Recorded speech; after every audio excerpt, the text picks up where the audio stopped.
తెలంగాణలో ప్రతిష్టాత్మకంగా సినీ సంబరాలు జరగబోతున్నాయి. ప్రజా గాయకుడు గద్దర్ పేరుతో సినీ అవార్డులను సీఎం రేవంత్ రెడ్డి ప్రకటించారు. ఇవాళ హైటెక్స్ వేదికగా జరిగే వేడుకల్లో విజేతలకు వాటిని అందించి సత్కరించనున్నారు. తెలంగాణ ఫిలిం డెవలప్మెంట్ కార్పొరేషన్ ఆధ్వర్యంలో అవార్డుల ప్రధానోత్సవానికి ఘనంగా ఏర్పాటు చేశారు. ఈ అవార్డుల ప్రధానోత్సవానికి సీఎం రేవంత్ రెడ్డి ముఖ్య అతిథిగా హాజరు కానుండగా సినిమాటోగ్రఫీ మంత్రి కోమటిరెడ్డి వెంకటరెడ్డి, మేయర్ విజయలక్ష్మితో పాటు పలువురు మంత్రులు, ఎమ్మెల్యేలు హాజరు కానున్నారు.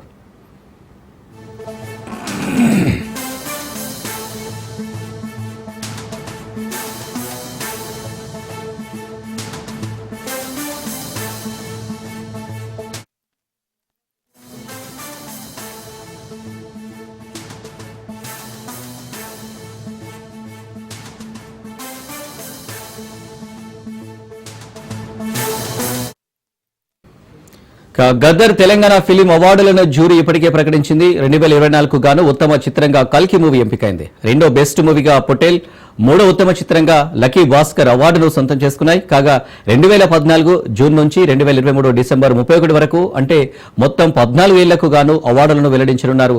ప్రతి ఏడాది ఒక్కో ఉత్తమ చిత్రానికి 2024కు సంబంధించి మొత్తం 11 కేటగిరీలలో అవార్డులను ప్రదానం చేయనున్నారు. ఈసారి మునుపెన్నడూ లేని విధంగా తెలుగు చిత్రాలతో పాటు ఉర్దూ చిత్రాలకు కూడా ప్రాధాన్యత ఇవ్వనున్నారు. ఉత్తమ దర్శకుడు, ఉత్తమ నటుడు సహా 21 మందికి వ్యక్తిగతంగా అవార్డులు వరించనున్నాయి. వాటితో పాటు స్పెషల్ జ్యూరీ అవార్డులను కూడా ప్రకటించారు. సినీ ఇండస్ట్రీకి అమూల్య సేవలు అందించిన ఎన్టీఆర్, పైడి జయరాజ్, బిఎన్ రెడ్డి, నాగిరెడ్డి, చక్రపాణి, కాంతారావు, రఘుపతి వెంకయ్య పేర్లతో స్పెషల్ అవార్డులను కూడా ప్రదానం చేయనున్నారు.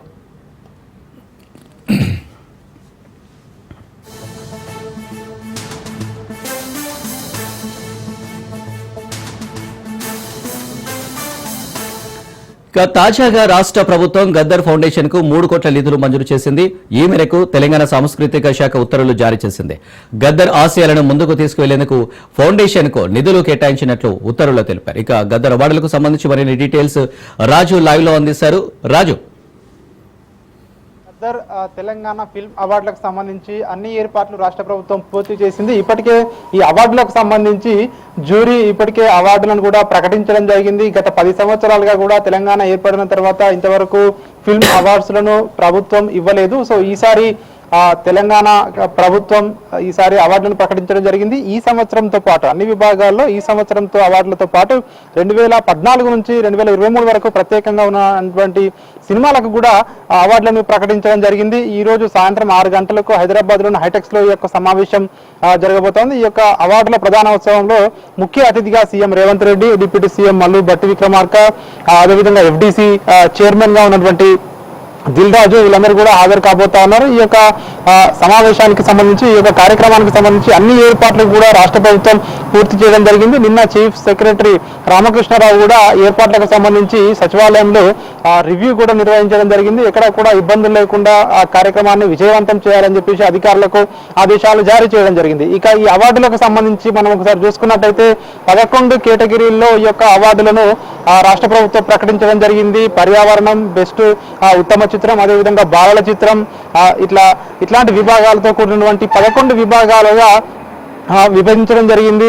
2014 నుంచి కూడా ఉత్తమ చిత్రం అక్కడి నుంచి మొదలుకుంటే 2024 వరకు కూడా చూసుకున్నట్టయితే 2024 సంవత్సరంలో అన్ని కేటగిరీలకు సంబంధించి అవార్డులను ప్రకటించడం జరిగింది. ఉత్తమ చిత్రంగా 2024లో చూసుకున్నట్టయితే కల్కి, అదేవిధంగా ఉత్తమ 2వ చిత్రంగా పొటేల్, ఉత్తమ 3వ చిత్రంగా లక్కీ భాస్కర్ సినిమాలను రాష్ట్ర ప్రభుత్వం ఎంపిక చేయడం జరిగింది. ప్రధానంగా మనం చూసుకున్నట్టయితే సినిమా హీరో, హీరోయిన్, అదేవిధంగా దర్శకుడు, అదేవిధంగా ప్రొడ్యూసర్ నలుగురికి సినిమాలో ఈ నలుగురికి అవార్డులు ఇచ్చే విధంగా కూడా అవార్డులను అయితే మొత్తానికి ప్రభుత్వం విభజించడం జరిగింది. దీనికి సంబంధించి గతంలోనే జ్యూరీని కూడా ఏర్పాటు చేయడం జరిగింది. జ్యూరీ చైర్మన్ గా ఉన్నటువంటి జయసుధ, అదేవిధంగా ఈ జ్యూరీలో మురళీమోహన్, అదేవిధంగా ఇతర సినీ ప్రముఖులు కూడా ఉండడం జరిగింది. వాళ్ళందరూ కూడా సినిమాలన్నింటినీ బేరీజు వేసి అవార్డులను కూడా ప్రకటించడం జరిగింది. రాష్ట్ర ప్రభుత్వానికి ఈ అవార్డుల లిస్టును కూడా అందించడం జరిగింది. నిన్న రాష్ట్ర ప్రభుత్వం దీనికి సంబంధించి అధికారికంగా దీనికి సంబంధించి ఇన్విటేషన్ కూడా FDC విడుదల చేయడం జరిగింది. ఇన్విటేషన్ లో కొన్ని అంటే కొంత దుమారం రేగినప్పటికీ అందులో గద్దర్ ఫోటో లేదు అని చెప్పేసి కొంత దుమారం రేగినప్పటికీ రాష్ట్ర ప్రభుత్వం మళ్ళీ దాన్ని సరిచేసుకొని ఈ రోజు గద్దర్ ఫోటోతో కూడినటువంటి ఇన్విటేషన్ ను మరోసారి ఈ రోజు విడుదల చేయడం జరిగింది. తాజాగా ఈ రోజు సాయంత్రం 6 గంటలకు హైటెక్స్ లో ఈ యొక్క కార్యక్రమం ప్రారంభం కాబోతా ఉంది. సో అదేవిధంగా ఈ యొక్క సినిమా అవార్డుల్లో ప్రధానంగా 6 ప్రత్యేక అవార్డులను కూడా ప్రకటించడం జరిగింది. 6 ప్రత్యేక అవార్డుల్లో ఎన్టీఆర్ జాతీయ పురస్కారాన్ని రాష్ట్ర ప్రభుత్వం ఈసారి, అదేవిధంగా ఎన్టీఆర్ జాతీయ పురస్కారాన్ని నందమూరి బాలకృష్ణకు ప్రకటించడం జరిగింది. అదేవిధంగా పైడి జయరాజ్ ఫిల్మ్ అవార్డులను ఈసారి మణిరత్నంకు ప్రకటించడం జరిగింది. అదేవిధంగా నాగిరెడ్డి ఫిల్మ్ అవార్డును సుకుమార్ కు ఇస్తా ఉన్నారు. అదేవిధంగా ఈ నాగిరెడ్డి చక్రపాణి ఫిల్మ్ అవార్డు అట్లూరి పూర్ణచంద్రరావుకు ఇస్తా ఉన్నారు. అదేవిధంగా మనం చూసుకున్నట్టయితే కాంతారావు ఫిల్మ్ అవార్డును విజయ్ దేవరకొండకు ఇస్తా ఉన్నారు. ఇక చూసుకున్నట్టయితే రఘుపతి వెంకయ్య ఫిల్మ్ అవార్డును చూసుకున్నట్టయితే యండమూరి వీరేంద్రనాథ్ ప్రముఖ రచయితకు ఇస్తా ఉన్నారు. సో ఇట్లా వివిధ కేటగిరీలుగా ఇప్పటికే విభజించడం జరిగింది. ఈ యొక్క దీంతో పాటు ఫిల్మ్ అవార్డ్స్ తో పాటు ప్రత్యేకంగా ఈ 6 అవార్డులను కూడా రాష్ట్ర ప్రభుత్వం ఈ సంవత్సరం నుంచి అందిస్తామని చెప్పి చెప్తా ఉన్నారు. ప్రతి సంవత్సరం కూడా ఈ యొక్క వేడుకలు జరుగుతాయని చెప్పేసి రాష్ట్ర ప్రభుత్వం ఇప్పటికే ప్రకటించడం జరిగింది. దీంతో పాటు ఇప్పటికే గద్దర్ తెలంగాణ ప్రజా యుద్ధ నౌక ఆయన పేరు మీద ఇప్పటికే ఏదైతే సికింద్రాబాద్ లో ఉన్నటువంటి ఆయన యొక్క ఇప్పటికే గద్దర్ ఫౌండేషన్ కోసం రాష్ట్ర ప్రభుత్వం 3 కోట్ల నిధులను విడుదల చేస్తూ నిన్న లేట్ నైట్ జీవో కూడా విడుదల చేయడం జరిగింది. దీనికి ఇప్పటికే పరిపాలన అనుమతులు కూడా రావడం జరిగింది. అదేవిధంగా గద్దర్ కుటుంబాన్ని సాంస్కృతిక ఏదైతే గద్దర్ జయంతి వేడుకలను రాష్ట్ర ప్రభుత్వం ప్రతి సంవత్సరం కూడా అధికారికంగా నిర్వహించబోతా ఉంది. దీంట్లో గద్దర్ కుటుంబ సభ్యులను కూడా భాగస్వాములను చేయాలని చెప్పి రాష్ట్ర ప్రభుత్వం నిర్వహించడం జరిగింది. తెలంగాణ కోసమైన జీవితాన్ని అంకితం చేశారని చెప్పి రాష్ట్ర ప్రభుత్వం ఇప్పటికే తెలంగాణ ఫిల్మ్ అవార్డ్స్ లకు గద్దర్ పేరును పెట్టడం జరిగింది. ఆయన పేరు మీదుగానే ప్రతి సంవత్సరం ఈ అవార్డులు అందిస్తామని చెప్పి రాష్ట్ర ప్రభుత్వం ఇప్పటికే ప్రకటించడం జరిగింది.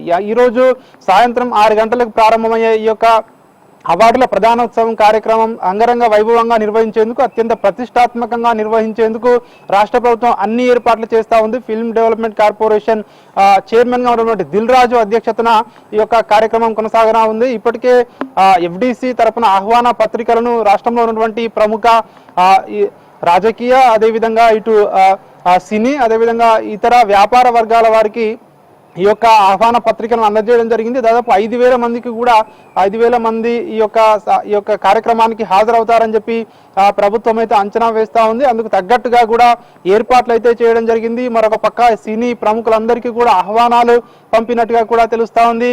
సో ఈ రోజు జరగబోయే ఏదైతే అవార్డుల ఫంక్షన్ ఉందో ఇది చారిత్రాత్మకంగా నిలిచిపోతుందని చెప్పేసి రాష్ట్ర ప్రభుత్వం ఇప్పటికే చెప్తా ఉంది, ప్రకటిస్తా ఉంది. దీనికి సంబంధించి మరొక వైపు రాష్ట్ర ప్రభుత్వం ఈ యొక్క గద్దర్ జయంతి వేడుకలను అధికారికంగా నిర్వహించాలి ప్రతి సంవత్సరం అని చెప్పి కూడా ఇప్పటికే దీనికి సంబంధించి ఆర్డర్స్ కూడా జారీ చేయడం జరిగింది. మరొక వైపు పోలీసు భద్రతను కూడా బందోబస్తు ఎక్కడైతే ఈ యొక్క కార్యక్రమం నిర్వహిస్తున్నారో హైటెక్స్ దగ్గర పటిష్ట పోలీసు బందోబస్తు ఏర్పాటు చేయనున్నారు. సాయంత్రం నుంచి కూడా సో అక్కడ ట్రాఫిక్ ఆంక్షలు కూడా ఉంటాయని చెప్పేసి కూడా ఇప్పటికే పోలీసులు చెప్పడం జరిగింది. మరొక వైపు ఈ అవార్డులకు సంబంధించి అన్ని కేటగిరీల వారీగా దాదాపు ద బెస్ట్ ఫిల్మ్స్ ని ఇప్పటికే ఎంపిక చేశామని చెప్పేసి ఇప్పటికే జ్యూరీ సభ్యులు కూడా చెప్పడం జరిగింది. అయితే రాష్ట్ర ప్రభుత్వం అయితే ఈ అవార్డును అయితే ప్రతిష్టాత్మకంగా తీసుకుంది. ఈ రోజు జరగబోయే ఈ యొక్క సమావేశానికి ముఖ్య అతిథిగా CM Revanth Reddy, deputy CM Mallu Bhatti Vikramarka, అదేవిధంగా సినిమాటోగ్రఫీ మంత్రి కోమటిరెడ్డి వెంకటరెడ్డి, అదేవిధంగా FDC చైర్మన్ గా ఉన్నటువంటి దిల్ రాజు, ఈ నలుగురు చీఫ్ గెస్ట్ గా ఉంటారని చెప్పేసి రాష్ట్ర ప్రభుత్వం ఇప్పటికే ప్రకటించడం జరిగింది. దీనికి సంబంధించి ఏర్పాట్లు అయితే ముమ్మరంగా కొనసాగుతా ఉన్నాయి. Right Raju, thank you.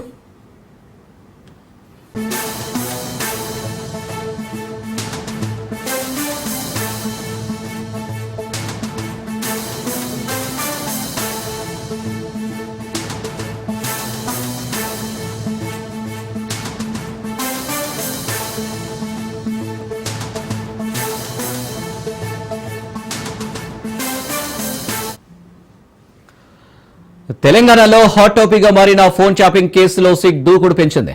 ఈ కేసులో నిందితులుగా ఉన్న వాళ్ళందరినీ వరుస పెట్టి విచారిస్తుంది.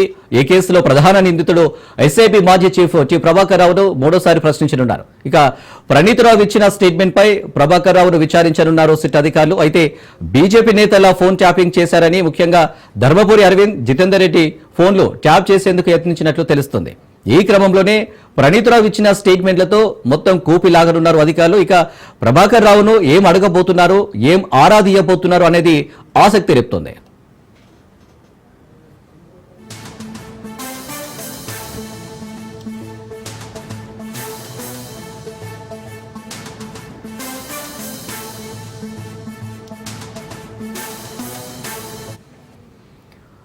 తెలంగాణలో హాట్ టాపిక్ గా మారిన ఫోన్ ట్యాపింగ్ కేసులో సిట్ దూకుడు పెంచింది.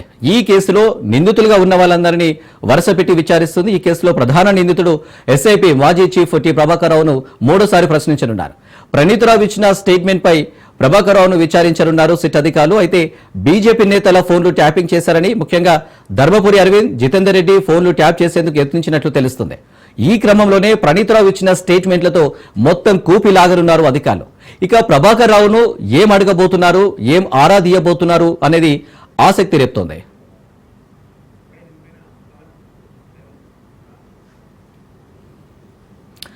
రైట్ గా దీనికి సంబంధించి మరిన్ని డీటెయిల్స్ పవన్ లైవ్ లో అందిస్తారు.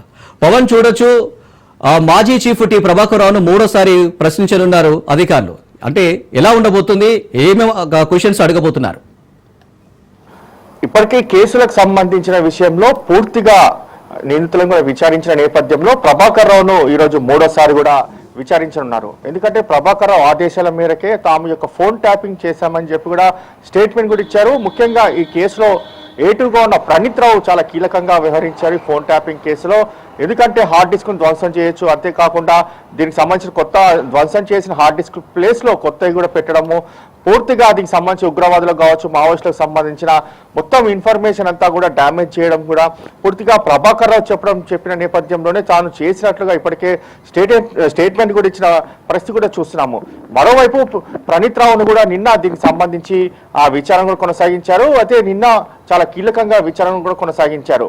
ముఖ్యంగా చూస్తే బీజేపీకి సంబంధించిన ముఖ్య నేతలు ధర్మపురి అరవింద్ కావచ్చు, జితేందర్ రెడ్డికి సంబంధించిన ఫోన్లు కూడా తాము ట్యాపింగ్ చేశాము, అంతేకాకుండా 200 మంది బీజేపీ నాయకుల ఫోన్ ట్యాపింగ్ కూడా చేశామని చెప్పి కూడా ఇప్పటికే ప్రణీత్రావు సిట్ అధికారులకు కూడా పూర్తిగా సమాచారం ఇచ్చిన నేపథ్యంలో ఈ రోజు ప్రభాకర్ రావును కూడా చాలా కీలకంగా విచారించే అవకాశం కూడా కనిపిస్తుంది. అయితే ప్రభాకర్ రావు సంబంధించిన విషయంలో చూస్తే ఈ రోజు ఇప్పటికే సిట్ అధికారులు ఏ విషయాలు దీనికి సంబంధించిన అంశాలపైన విచారణ కొనసాగించాలి అనేది మాత్రం ప్రధానంగా ఇప్పటికే ఒక టీం కూడా సిద్ధంగా ఉంది.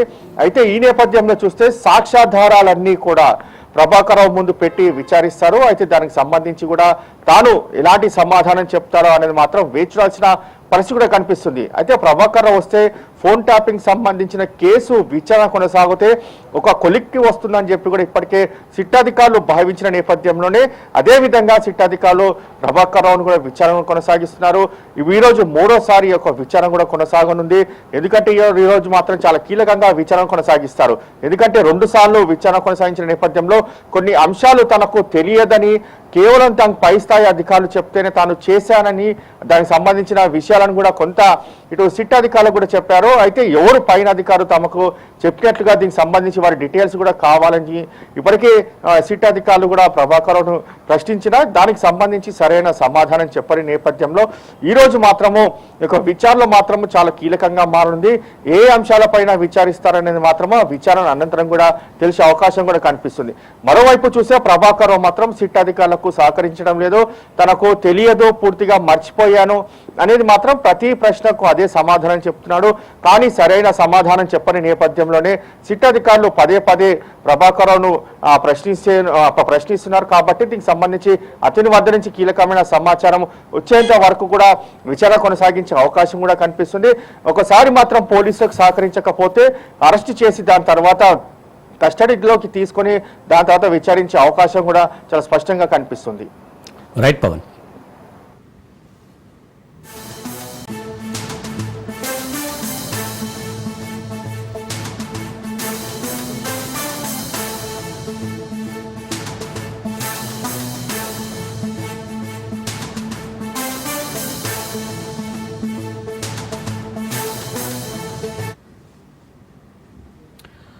వికారాబాద్ జిల్లా తాండూరులో ఇందిరమ్మ ఇళ్ల కోసం బాధితులు తమ గోడు వెళ్లబోసుకుంటున్నారు. మ్యాతరి లక్ష్మి భర్త రాములు ఇందిరమ్మ ఇండ్ల కోసం దరఖాస్తు చేసుకునేందుకు గ్రామ మాజీ సర్పంచ్ను ఆశ్రయించారు. అయితే మాజీ సర్పంచ్ భర్త అప్లికేషన్ పెట్టాలంటే 50,000 ఇవ్వాలని డిమాండ్ చేసినట్లు బాధితులు తెలిపారు. లంచం ఇచ్చే స్తోమత తమకు లేదని చెప్పినా డిమాండ్ చేసినట్లు తెలిపారు. ఇక ఉన్నతాధికారులు స్పందించి మాజీ సర్పంచ్పై చర్యలు తీసుకోవాలని చంద్రమంచ గ్రామానికి చెందిన లక్ష్మి కోరింది. తమకు న్యాయం జరిగేలా చూడాలని అధికారులను వేడుకుంది. సర్పంచ్ మళ్ళీ అయితే డబ్బులు ఇస్తేనే ఇల్లు ఇస్తా అన్నాడు, లేకపోతే ఇయ్యని అంటున్నాడు. ఈ ఊరికి వెళ్ళొచ్చిండు వాడు. వచ్చినందుకు ఆడ కూర్చొని రాసుకుంటున్నాడు. ఏం సార్ మా ఇల్లు రాలేదు కూలిపోయిందంటే అడిగితే మాదేముండదు ఆ పని రాసుకొని పోతున్నామమ్మ, మీదేం గొడవ బయటికి వెళ్ళుండి అని అనబట్టిండు. అది సర్పంచ్ మళ్ళీ అయితే డబ్బులు ఇస్తేనే ఇల్లు ఇస్తా అన్నాడు, లేకపోతే ఇయ్యని అంటున్నాడు. ఈ ఊరికి వెళ్ళొచ్చిండు వాడు. వచ్చినందుకు ఆడ కూర్చొని రాసుకుంటున్నాడు.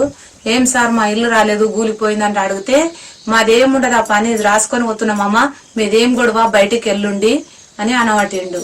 అది సర్పంచ్ మళ్ళీ అయితే డబ్బులు ఇస్తేనే ఇల్లు ఇస్తా అన్నాడు, లేకపోతే ఇయ్యని అంటున్నాడు. ఈ ఊరికి వెళ్ళొచ్చిండు వాడు. వచ్చినందుకు ఆడ కూర్చొని రాసుకుంటున్నాడు. ఏం సార్ మా ఇల్లు రాలేదు కూలిపోయిందంటే అడిగితే మాదేముండదు ఆ పని రాసు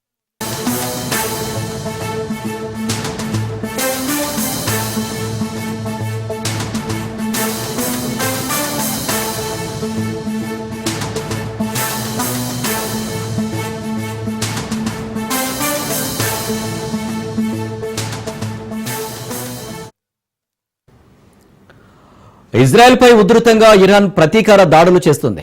వందలాది బాలిస్టిక్ మిసైల్స్ ను ఇరాన్ ప్రయోగిస్తుంది. జెరూసలేం, టెల్ అవీవ్లలో భారీగా పేలులకు పాల్పడింది.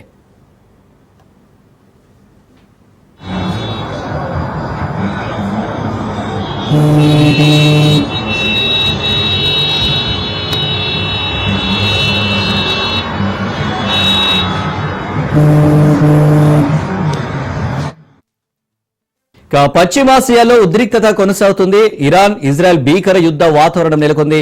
దాడి ప్రతి దాడులతో ఇరు దేశాలు డ్రోన్లు, మిసైల్స్ ని దూసుకుంటున్నాయి. ఇరాన్లోని అణ్వాయుధాల స్థావరాల లక్ష్యంగా ఇజ్రాయెల్ దాడులు చేసింది. దీంతో ఇజ్రాయెల్పై ఇరాన్ మిసైల్ దాడికి దిగింది. దీంతో 10 మంది పౌరులకు గాయాలు కాగా ఆసుపత్రికి తరలించారు. ఇజ్రాయెల్ దాడులో 78 మంది మృతి చెందారు.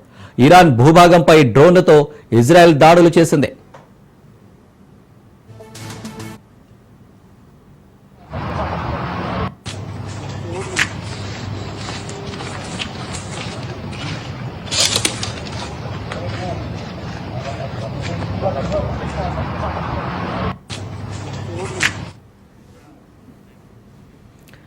ఇరు దేశాల భీకర యుద్ధంతో ఇరాన్లోని భారత విద్యార్థులు భయాందోళనలో ఉన్నారు. తమను స్వదేశానికి తరలించేందుకు చర్యలు చేపట్టాలని భారత ప్రభుత్వానికి విజ్ఞప్తి చేస్తున్నారు.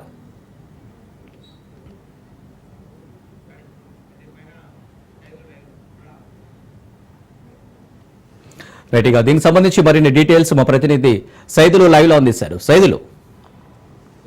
అనిల్, ఇజ్రాయెల్, ఇరాన్ దేశాలు నువ్వా నీనా అన్నట్టుగా తలపడుతున్నాయి. భీకరమైన యుద్ధం పశ్చిమాసియా దేశాల్లో నెలకొనడంతో మొత్తం ప్రపంచవ్యాప్తంగా కూడా కొంత ఆందోళన కలిగిస్తున్నటువంటి అంశం. అయితే ఇరాన్ని టార్గెట్గా చేసుకొని, ఇరాన్ అణుస్థావరాలు టార్గెట్గా చేసుకొని ఇజ్రాయెల్ దాడులు చేసింది. ఈ దాడిలో ఇరాన్కు చెందినటువంటి ఆర్మీ సైన్యాధికారులు అందరూ కూడా మృతి చెందినట్టుగా కూడా చెప్తున్నారు. ప్రధాన అధికారులు 2 మృతి చెందినట్టుగా కూడా మనకైతే సమాచారం అందుతుంది. ఎందుకంటే ఇజ్రాయెల్ ఇరాన్ పైన దాడి చేస్తున్నప్పుడు ఇజ్రాయెల్కి అమెరికా సపోర్ట్ చేస్తున్నట్టుగా కూడా ఇరాన్ చెప్తూ వస్తుంది. ఎందుకంటే ఇరాన్ అమెరికాతో అణు ఒప్పందం చేసుకోకపోవడం వల్లనే ఈ అమెరికా ఇజ్రాయెల్కు సపోర్ట్ చేస్తుందని చెప్పేసి కూడా చెప్తున్నారు. ఈ యొక్క ప్రతి దాడిలో ఇరాన్కు చెందినటువంటి పౌరులు 78 మంది పైగా మృతి చెందినట్టుగా కూడా ఇరాన్ మీడియా చెప్పడం జరిగింది. అయితే ఇరాన్లో ఉన్నటువంటి కొంతమంది భారత పౌరులకు ఈ యొక్క రక్షణకు సంబంధించినటువంటి అంశాలకు సంబంధించి వారి యొక్క రక్షణకి, అంటే ఇరాన్లో చాలామంది భారత పౌరులు ఉన్నట్టుగా కూడా గుర్తించారు. ఎప్పటికప్పుడు భారత విదేశాంగ శాఖ ఇరాన్ విదేశాంగ శాఖతో మాట్లాడుతుంది. అయితే ఇరాన్లో ఉన్నటువంటి భారత పౌరులకు ఖచ్చితంగా రక్షణ కల్పిస్తామని ఇరాన్ విదేశాంగ శాఖ భారత విదేశాంగ శాఖకు చెప్పినట్టుగా కూడా మనకైతే సమాచారం అందుతుంది. కాకపోతే కొంత ఆందోళన కలిగిస్తున్నటువంటి అంశం ఏంటంటే ఇరాన్లో పెద్ద ఎత్తున భారత పౌరులు ఉండడంతో వారు తిరిగి భారత్కు వచ్చేందుకు ఆసక్తి చూపిస్తున్నారు. సో వెంటనే మమ్మల్ని భారత్కు రప్పించాలని చెప్పేసి కూడా వాళ్ళు విజ్ఞప్తి చేస్తున్నారు. దానిలో భాగంగా భారత విదేశాంగ శాఖ ఇరాన్ విదేశాంగ శాఖతో మాట్లాడి ప్రత్యేక ఫ్లైట్ ఒకటి, అంటే పరిస్థితి ఎమర్జెన్సీ పరిస్థితి అక్కడ ఇరాన్లో ఉంది కాబట్టి, అత్యవసర పరిస్థితి కూడా అక్కడ ఉన్నటువంటి ప్రధాని ఏర్పాటు చేశారు కాబట్టి, సో ఖచ్చితంగా ఇరాన్లో పరిస్థితులు చాలా ఇబ్బందికర పరిస్థితులు ఉన్న నేపథ్యంలో ఖచ్చితంగా భారత పౌరుల్ని తిరిగి ఇరాన్ నుంచి రప్పించేందుకు మాత్రం ఒక ప్రత్యేక ఫ్లైట్ కూడా ఏర్పాటు చేసేందుకు కూడా రంగం అయితే సిద్ధం చేస్తున్నారు. సో ఈ యొక్క ఇజ్రాయెల్ ఇరాన్ యుద్ధం ఏదైతే ఉందో ఆ ఇజ్రాయెల్ ఇరాన్ యుద్ధం మాత్రం కొంత ప్రపంచ దేశాలకు సంబంధించి కొంత ఇబ్బంది, అంటే ఆందోళన కలిగిస్తున్నటువంటి అంశం కాబట్టి, సో దీని త్వరగా పెట్రోల్ ధరలు కూడా పెరిగే అవకాశం ఉన్నట్టు కూడా మనకైతే సమాచారం ఉంటుంది. లీటర్ పెట్రోల్కి 12 రూపాయలు పైగా కూడా పెరిగే అవకాశం ఉన్నట్టు కూడా తెలుస్తుంది. అయితే ఇజ్రాయెల్ దాడులను మాత్రం ఇరాన్ మేము తిప్పికొడుతున్నాము, 2 ప్రత్యేక షిఫనులను కూడా తిప్పికొట్టామని చెప్పేసి ఇరాన్ ప్రకటించింది. కానీ ఇజ్రాయెల్ మాత్రం నేరుగా ఇరాన్ అణుస్థావరాలను టార్గెట్గా చేసుకొని, అదేవిధంగా కొంతమంది మిలిటరీ అధికారులను టార్గెట్గా చేసుకొని, అదేవిధంగా కొందరు సైంటిస్టులను టార్గెట్గా చేసుకొని దాడులు చేయడంతో చాలామంది మృతి చెందడంతో పాటుగా కీలక నేతలు కూడా మృతి చెందినట్టు కూడా మనకైతే సమాచారం అందుతుంది. ఆ కీలక నేతలు ఉంటే ఒకసారి మనం చూద్దాము. ఇజ్రాయెల్ దాడిలో ప్రాణాలు కోల్పోయినటువంటి ఇరాన్ సైనిక దళాల పర్యవేక్షకుడు జనరల్ మహమ్మద్ బాఘేరి అతను మృతి చెందినట్టు కూడా ఇరాన్ చెప్తుంది. Revolutionary guard chief major general Hossein Salami ఇతను కూడా ఇజ్రాయెల్ జరిపినటువంటి దాడుల్లో భాగంగా ఇరాన్కు చెందినటువంటి ఆర్మీ అధికారులు అయితే ప్రాణాలు కోల్పోయారు. దాదాపుగా 329 మందికి గాయాలయ్యాయి. 78 మంది ఇరాన్ పౌరులు చనిపోయినట్టు కూడా మనకైతే సమాచారం అందుతుంది. అయితే ఇరాన్ కూడా అంతే స్థాయిలో తిప్పికొడుతూ ఈ యొక్క ఇజ్రాయెల్ దాడులను తిప్పికొడుతూ నేరుగా ఇజ్రాయెల్ టార్గెట్గా చేసుకొని దాడులు అయితే చేస్తుంది. అయితే ఈ సమయంలో ఇజ్రాయెల్ కూడా ఇరాన్ దాడులను ఎప్పటికప్పుడు తిప్పికొడుతున్నామని చెప్పేసి కూడా అధికారికంగా చెప్తూ వస్తుంది. సో ఏదేమైనా సరే ఇజ్రాయెల్ దాడులకు సంబంధించి ఇటు ఇరాన్ దాడులకు సంబంధించి మాత్రం కొంత ప్రపంచ దేశాలకు సంబంధించి కొంత ఆందోళన అయితే కలిగిస్తున్నటువంటి అంశం అని చెప్పవచ్చు.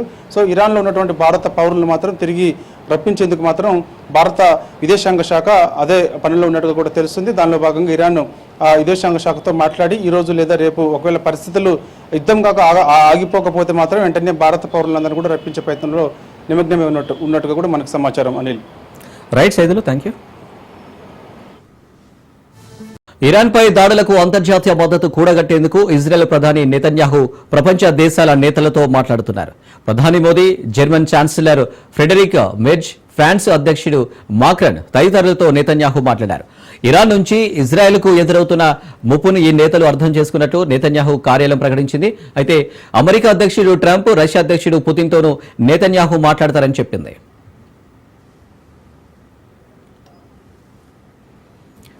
ఇక ఇరాన్ ఇజ్రాయెల్ యుద్ధ వాతావరణంపై భారత విదేశాంగ శాఖ స్పందించింది. ఇందులో ఇరాన్ ఇజ్రాయెల్ మధ్య తాజా పరిణామాలపై తీవ్ర ఆందోళన ఉంది. అణుస్థావరాలపై దాడుల గురించి వస్తున్న నివేదికలను గమనిస్తున్నామన్నారు. అలాగే ప్రస్తుత పరిస్థితిని సావధానంగా చర్చల ద్వారానే పరిష్కరించాల్సిన అవసరం ఉందని హితవు పలికింది. భారత్, ఇరాన్, ఇజ్రాయెల్ 2 దేశాలతో స్నేహపూర్వక సంబంధాలు కలిగి ఉందని, అవసరమైతే సహాయం అందించేందుకు సిద్ధంగా ఉందని స్పష్టం చేసింది.